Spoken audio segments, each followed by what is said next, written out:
ఈ రోజు తెలంగాణ రాష్ట్ర ముఖ్యమంత్రి గారు పొరుగు రాష్ట్రమైనటువంటి మహారాష్ట్రకు పోయి మహారాష్ట్రలో జరిగేటువంటి స్థానిక సంస్థల ఎన్నికలతో పాటు అన్ని ఎన్నికలలో పోటీ చేస్తామని ఒక ప్రకటన చేసి వచ్చింది.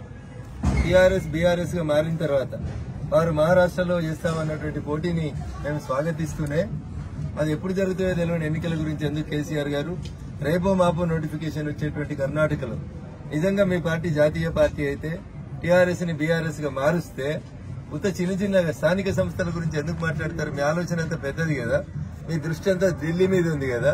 కర్ణాటకలో జరిగేటువంటి రాష్ట్ర శాసనసభ ఎన్నికల్లో బీఆర్ఎస్ పార్టీ పోటీ చేస్తుందా? పోటీ చేస్తే కాంగ్రెస్ తో పొత్తు పెట్టుకుని పోటీ చేస్తుందా? జేడీఎస్ తో పొత్తు పెట్టుకుని పోటీ చేస్తుందా? లేదా జాతీయ పార్టీగా అవతరించారు కాబట్టి ఒంటరిగానే కర్ణాటకలో అన్ని సీట్లకు పోటీ చేస్తారా? ముందుగా చెప్పుర్రి. కర్ణాటకలో మీటింగ్లు పెట్టలేదు కానీ మహారాష్ట్రలో పెడతా ఉన్నారు అంటే మీ ఉద్దేశం ఏంది? పరోక్షంగా కాంగ్రెస్ తో కలిసి ఉంటామని చెప్పదలుచుకున్నారా? ఎందుకంటే మొన్న లాస్ట్ బడ్జెట్ సెషన్ లోపల మీరు మాట్లాడినప్పుడు కాంగ్రెస్ పాలన గొప్పగా ఉంది అని చెప్పిండ్రు.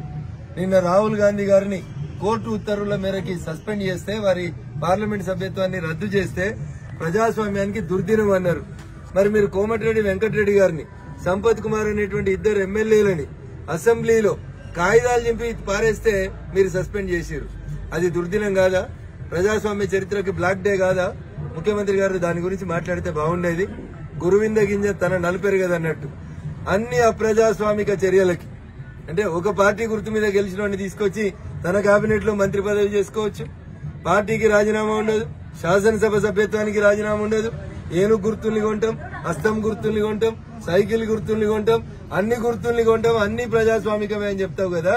నేను అడుగుతున్నా మిమ్మల్ని, మీ జాతీయ పార్టీగా మారిన తర్వాత మీరు వచ్చి కర్ణాటకలో ఉన్నటువంటి అన్ని అసెంబ్లీలలో కూడా పోటీ చేస్తారా చెయ్యరా? దాని మీద ఒక స్పష్టత ఇవ్వాలని చెప్పి కోరుతూ మీరు మహారాష్ట్రలో చేస్తామన్నటువంటి పోటీని మేము స్వాగతిస్తున్నాం. అన్ని రాష్ట్రాలలో కూడా మీరు పోటీకి రావాలని మేము కోరుకుంటా ఉన్నాం. అప్పుడే మీరేందో మేమేందో జనం తెలుసుకుంటారని చెప్పి ఈ సందర్భంగా కేసీఆర్ గారిని డిమాండ్ చేస్తా ఉన్నాం. హాయ్ ఫ్రెండ్స్, మా టుడే టుమారో యూట్యూబ్ ఛానల్ చూస్తున్నందుకు చాలా థ్యాంక్స్.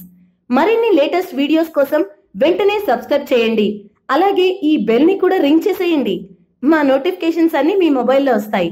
అలాగే మా వీడియోస్ మీకు నచ్చితే లైక్ చేయండి, షేర్ చేయండి, నచ్చకపోతే కామెంట్ చేయండి.